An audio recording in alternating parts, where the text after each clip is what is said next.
Hello everyone, I'm David Bassler. Today we are once again going to talk about sales and cover three very important but distinct roles: inside sales, outside sales, and business development.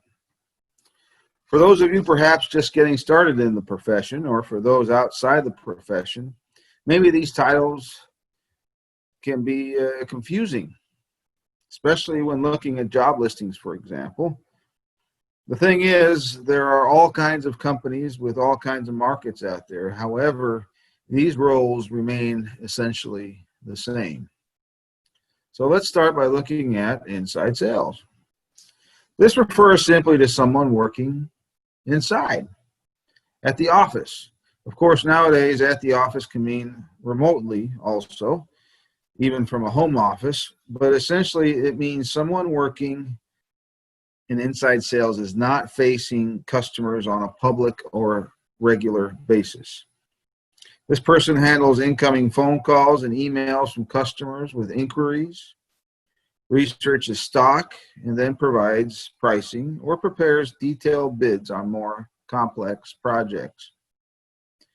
Part of the duties may involve calling vendors to broker items, calling freight companies to find out freight pricing, calling processors who add various levels of value add to a product, calculating markups. After the sale, they also provide customer support, make sure product is produced and delivered on time and without problems. They also are the first line of defense when the inevitable complaints arise. They are the first ones to get yelled at by angry customers. They usually have sales quotas, and they are expected to meet these quotas, and they're also expected to help outside sales with business development.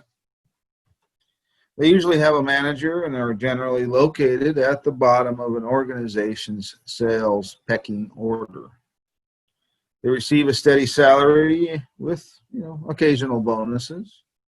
To be successful in this position, you should have an excellent attention to detail, good memory, good customer service abilities, and be very strong at math. It's a tough job. So now let's look at outside sales. Generally, you get promoted to this after a period of time in inside sales.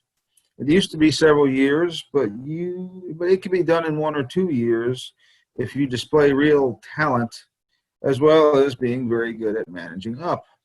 It's a promotion. The idea being, after some time in inside sales, you will get to know the product extremely well and will then be ready to go and see customers and sell the product better.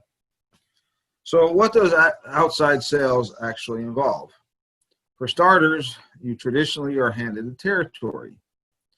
If you were a junior outside sales guy, it will not be the best territory. It might be widely geographically spread. It could be on the wrong side of the tracks, and there could be a lot of competition there. I'm going to share a screen so we can do a little visual here.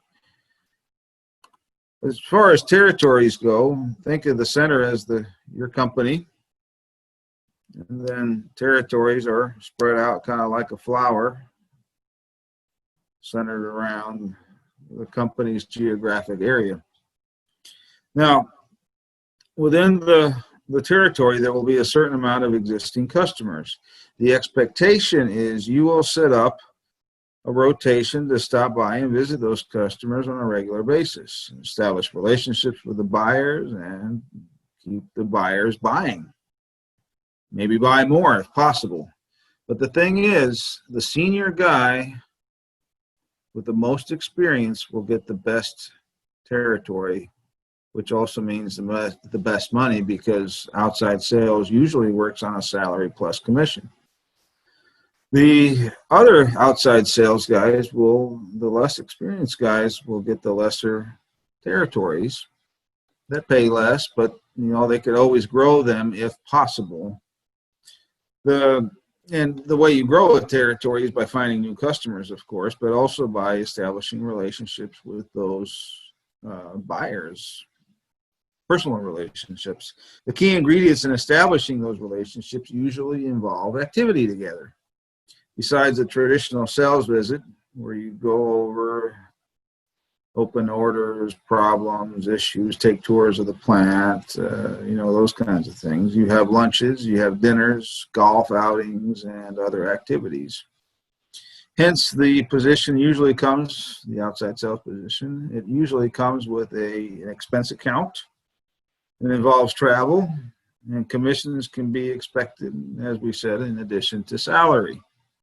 To be successful here, you should be a gregarious, extroverted people person with an optimistic personality and the ability to be persuasive.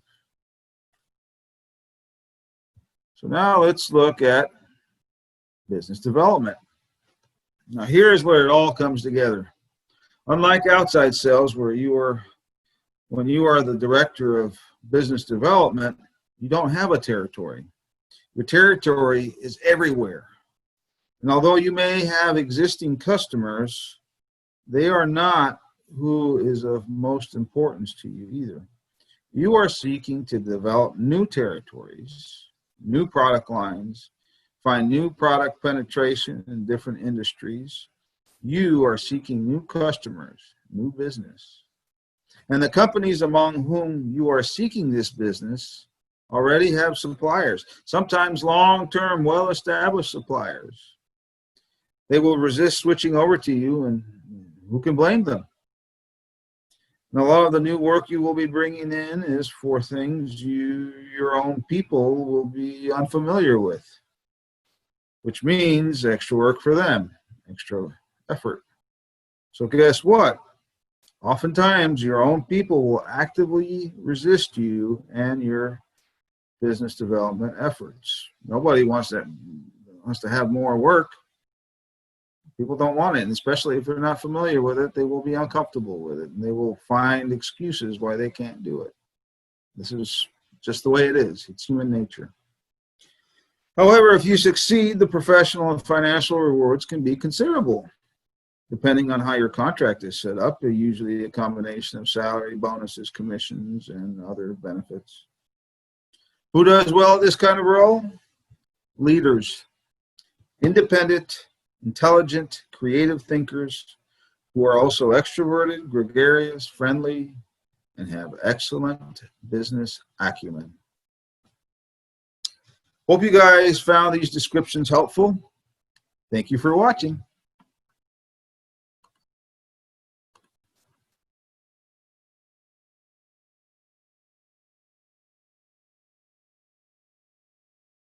Thank you so much for watching. Subscribe to Easy Peasy for more videos, and please share. We love you, Easy Peasy.